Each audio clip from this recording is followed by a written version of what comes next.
يا أيها الذين آمنوا إذا نودي للصلاة من يوم الجمعة فاسعوا إلى ذكر الله وذروا البيع ذلكم خير لكم إن كنتم تعلمون.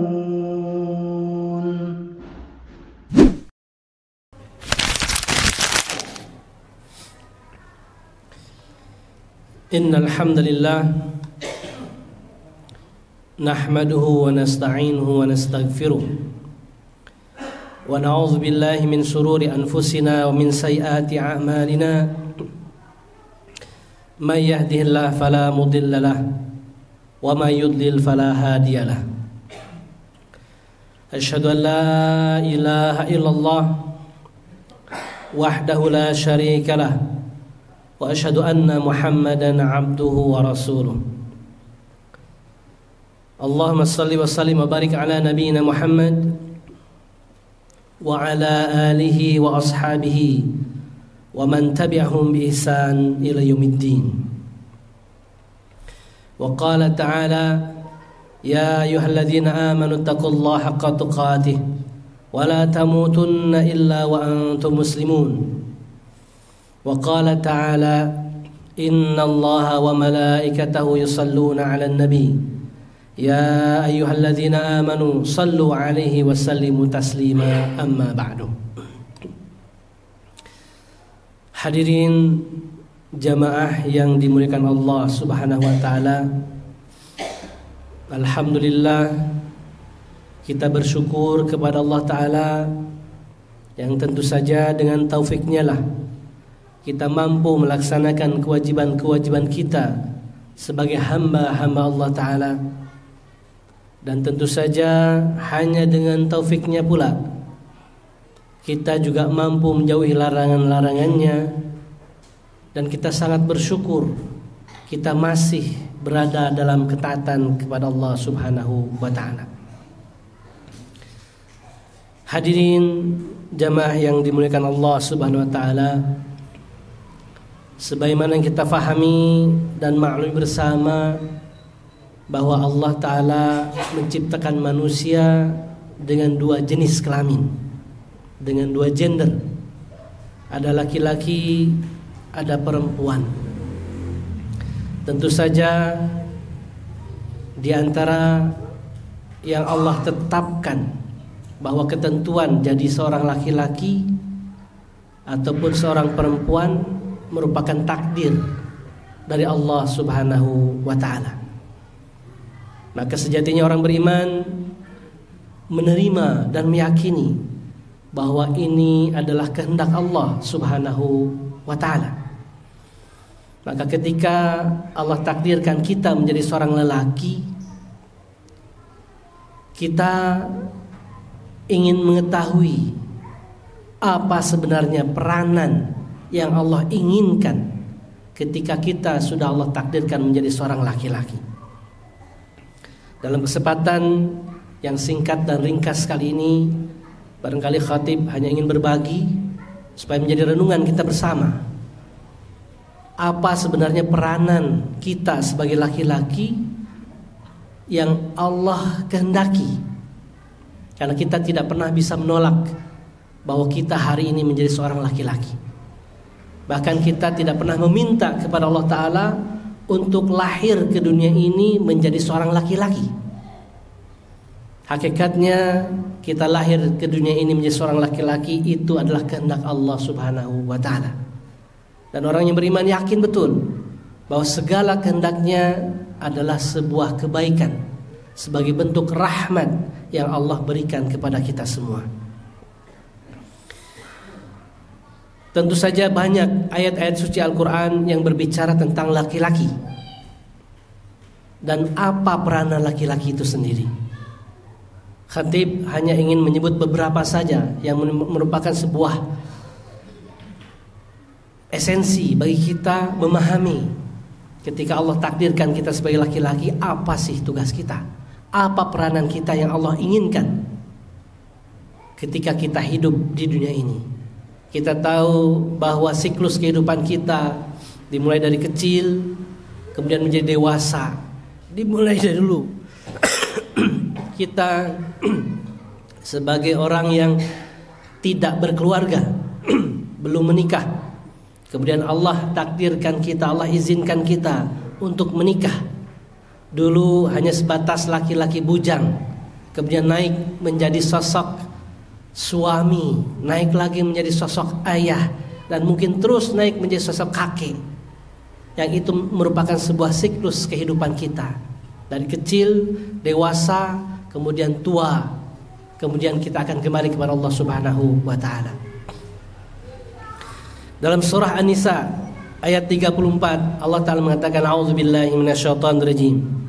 Ar-rijalu qawwamuna 'alan nisa bima faddalallahu ba'dahum 'ala ba'd wa bima anfaqu min amwalihim.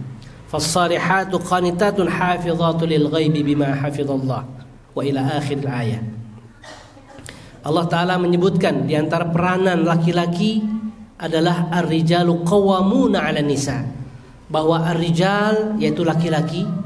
Rijal disebut dalam bentuk jamak dalam bahasa Arab, bentuk mufradnya adalah ar-rajul. Allah menyebut ar-rijal, laki-laki, semua laki-laki. Qawwamuna 'alan nisa, itu adalah pemimpin. Mereka adalah pemimpin 'alan nisa, bagi perempuan, bagi wanita dewasa.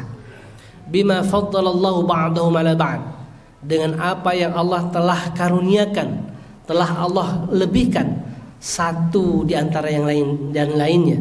Laki-laki juga perempuan Allah lebihkan, ada kelebihan yang ada pada diri laki-laki yang barangkali tidak ada pada diri perempuan. Wa bima anfaqu min amwalihim, dan dengan apa yang mereka para laki-laki nafkahkan kepada sebagian yang lain.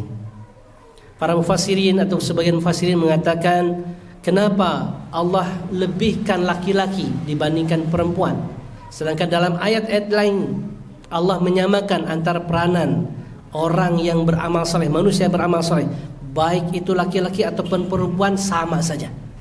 Tetapi di sini Allah menyebutkan sebagai peranan bahwa laki-laki ternyata dia sebagai pemimpin bagi wanita.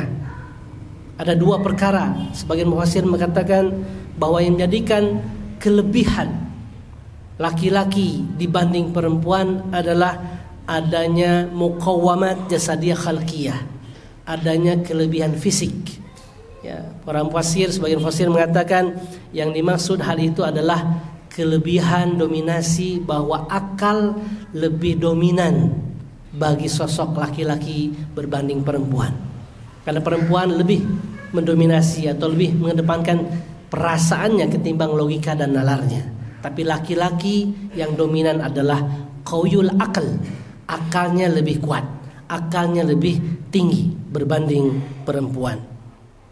Kemudian juga kita lihat bagaimana bahwa risalah nubuwah, ya, risalah kenabian itu kita tahu bahwa Allah memilih laki-laki dan tidak pernah ada nabi dari kalangan perempuan. Ini menjadi kelebihan seorang laki-laki berbanding perempuan. Kemudian kita tahu juga bahwa syariat kita menentukan imam al-kubra, al-imam, pemimpin, itu juga adalah seorang laki-laki. Al-qadhi wal qudha, itu juga seorang laki-laki. Hakim itu juga sejatinya adalah laki-laki. Kemudian di antara syiar-syiar Islam, kita mengenal syiar dengan azan dan iqamah, itu semua dilakukan oleh laki-laki. Kemudian khutbah, kemudian khutbah Jumat, ya, salat Jumat yang diwajibkan, itu semua juga atas laki-laki. Kemudian jihad fi sabilillah, itu juga diwajibkan ke atas laki-laki. Kemudian talak biyadihim, talak juga itu di tangan seorang laki-laki, seorang suami. Kemudian juga diperbolehkannya dalam Islam, syariat poligami, bahwa laki-laki boleh menikahi lebih dari seorang istri. Itu juga hanya berlaku untuk laki-laki. Kemudian kita lihat syahadah fil jinayat, bahwa saksi dalam kasus kriminal, kasus perdana dan pidana, itu juga bagaimana laki-laki memiliki peranan penting. Kalau 2 laki-laki, maka perempuan harus 4. Demikian juga miras dalam bab warisan. Laki-laki memiliki bagian lebih 2 kali lipat daripada perempuan. Maka sebagian mufassir mengatakan inilah kenapa Allah melebihkan laki-laki dibanding dengan perempuan.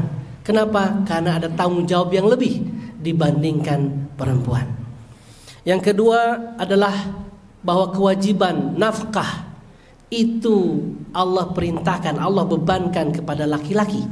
Maka nafkah, mahar yang dikeluarkan oleh suami, calon suami itu wajib bagi dia untuk diberikan kepada istrinya ataupun calon istrinya.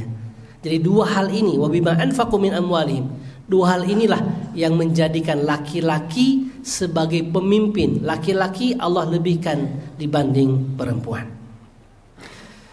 Jika kita tarik peranan laki-laki ini selain individunya, kita akan melihat bagaimana peranan laki-laki itu akan membangun sebuah peradaban masyarakat. Bagaimana membangun peradaban, membangun sebuah masyarakat yang kita harapkan masyarakat yang saleh. Peradaban negeri negara yang saleh. Maka kita akan menarik bagaimana kaidah Al-Quran menggambarkan membangun sebuah peradaban yang baik, membangun masyarakat yang saleh dan bertakwa. Itu akan kita temukan bahwa kaidahnya ternyata bukan membangun masyarakat, tetapi kembali kepada membangun sebuah kebaikan pribadi terlebih dahulu. Tidak akan terjadi sebuah masyarakat, sebuah negeri yang bertakwa jika tidak lahir dari masyarakat ataupun dari negeri itu masyarakat-masyarakat yang bertakwa.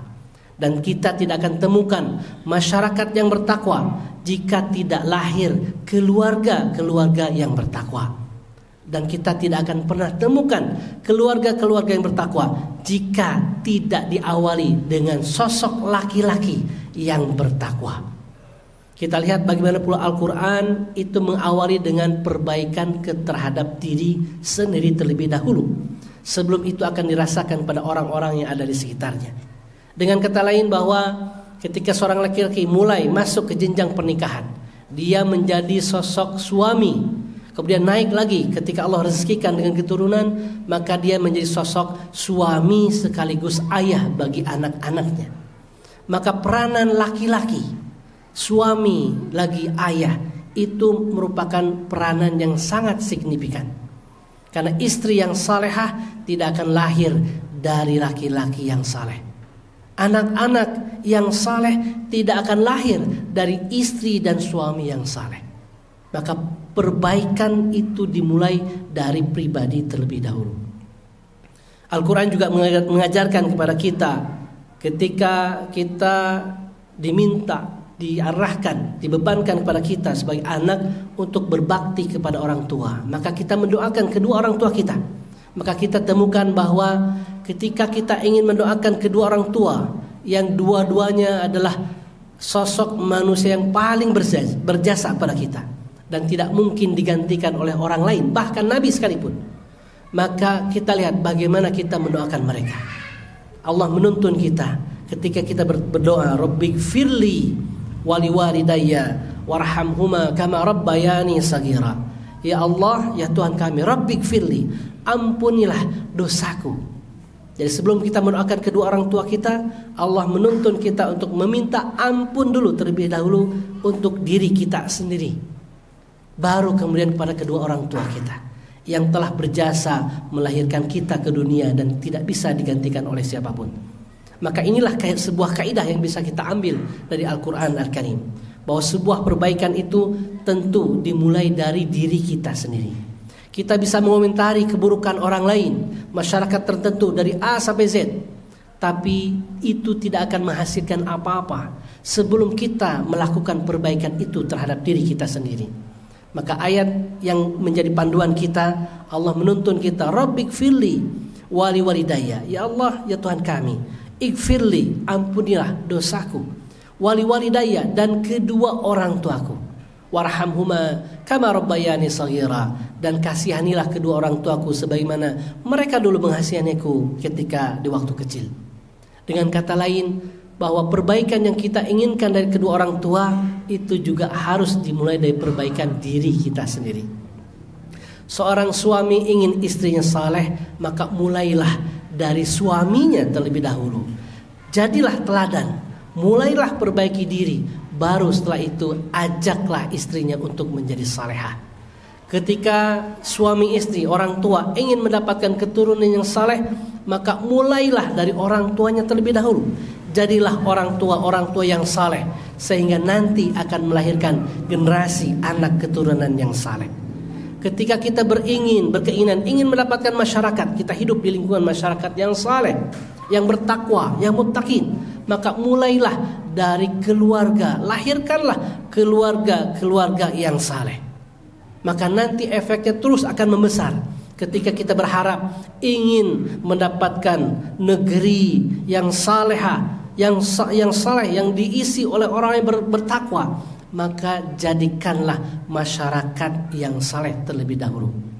Bagaimana kita berharap lahirnya pemimpin negeri yang muttaqin jika masyarakatnya tidak muttaqin? Bagaimana lahir masyarakat yang muttaqin jika keluarga-keluarganya tidak muttaqin? Bagaimana lahirnya keluarga yang muttaqin jika suaminya, lelakinya tidak muttaqin? Barakallahu li wa lakum.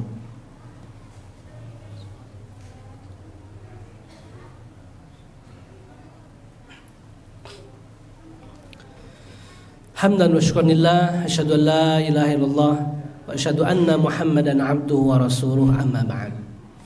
Hadirin jamaah yang dimuliakan Allah Subhanahu wa taala. Di khutbah yang kedua sedikit khatib ingin menyambung terkait bagaimana tema peranan seorang laki-laki yang disebut dalam Al-Quran Al-Karim.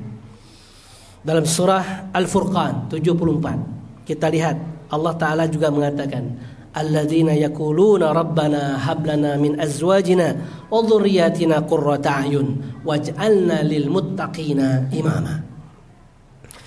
Mereka orang-orang yang senantiasa berdoa memohon kepada Allah Ta'ala, Rabbana, ya Tuhan kami, ya Rabb kami, hablana, berikanlah kepada kami, min azwajina, dari pasangan-pasangan kami, wa dzurriyyatina, dan keturunan-keturunan kami, qurrata a'yun, yang menyejukkan pandangan, waj'alna lil muttaqina imama, dan jadikanlah bagi kami lil muttaqin, bagi orang-orang yang bertakwa, imama, seorang pemimpin. Kita lihat bagaimana Al-Quran menggambarkan bahwa pemimpin yang muttaqin itu harus hadir dari masyarakat dan negeri yang muttaqin. Bagaimana kita ingin menuntut seorang pemimpin yang muttaqin jika masyarakatnya belum muttaqin, jika negerinya belum muttaqin? Bagaimana kita menuntut masyarakat yang muttaqin jika keluarga-keluarganya belum terlahir keluarga-keluarga yang muttaqin? Dan bagaimana kita menuntut keluarga yang muttaqin jika kita sebagai lelaki, kita sebagai qawam, pemimpin di keluarga kita belum menjadi sosok yang muttaqin? Maka inilah kaidah yang Al-Quran berikan kepada kita untuk merubah satu bangsa, untuk merubah satu negeri, untuk merubah peradaban. Hakikatnya kita mulai dari merubah diri kita sendiri. Kemudian dalam surah At-Tahrim ayat 6 juga Allah Ta'ala mengatakan, ya ayyuhalladzina amanu qu anfusakum wa ahlikum nara. Wahai orang-orang yang beriman, qu anfusakum, jagalah diri-diri kalian. Khitab, arah pembicaraan yang Allah sebut ini adalah kepada laki-laki. Jagalah diri-diri kalian, wahai para laki, wahai para ayah, wahai para suami. Wa ahlikum, dan keluarga kalian. Dari apa? Nara, dari api neraka. Maka sejatinya tugas seorang lelaki ketika dia naik menjadi suami, maka ajaklah ketika dia berusaha untuk terhindar dari api neraka kelak di yaumul akhir, maka ajaklah istrinya. Ketika dia naik menjadi seorang sosok ayah, maka ajak istri dan anak-anaknya untuk sama-sama selamat dari api neraka. Maka inilah tugas dan peranan di antara yang Allah sebut dalam Al-Quran, bahwa laki-laki adalah qawwamuna 'ala nisa. Lelaki dialah yang menentukan keputusan, dialah yang menjadi pemimpin nahkoda bahtera rumah tangganya. Maka yang harus kita lakukan adalah menjadi saleh terlebih dahulu sebelum bisa menjadi muslih yang bisa memperbaiki orang-orang yang ada di sekitar kita. Tentu saja orang yang ada di sekitar kita adalah keluarga kita sendiri. Jadikanlah istri-istri kita menjadi orang-orang yang juga taat dan patuh untuk sama-sama menghindar dari api neraka. Jadikanlah anak-anak keturunan kita menjadi sosok-sosok manusia-manusia yang saleh, yang siap untuk berusaha senantiasa menghindari api neraka kelak. Dan mudah-mudahan ketika keluarga kita terlahir menjadi keluarga-keluarga yang saleh, maka akan terlahir masyarakat yang saleh. Dari masyarakat yang saleh maka akan terlahir bangsa-bangsa yang saleh. Dan dari bangsa yang saleh akan terlahir pemimpin bangsa yang tentu saja saleh. Mudah-mudahan Allah berikan taufik untuk kita semua. Mudah-mudahan Allah mudahkan beban yang Allah amanahkan kepada kita sehingga kita mampu melalui ujian-ujian yang ada di dunia ini. Rabbana la tuzigh qulubana ba'da idh hadaitana wa hab lana min ladunka rahmah innaka antal wahhab. Rabbana la tu'akhidna in nasina wa akhtana. Rabbana wa la tahmil alaina isran kama hamaltahu 'ala alladziina min qablina. Rabbana wa la tuhammilna ma la taqata lana bih. Wa'fu 'anna waghfir lana warhamna anta maulana fansurna 'alal qaumil kafirin. Rabbana atina fid dunya hasanah wa fil akhirati hasanah wa qina adzabannar. Aqulu qouli hadza wa astaghfirullah li wa lakum. Wassalamu alaikum warahmatullahi wabarakatuh.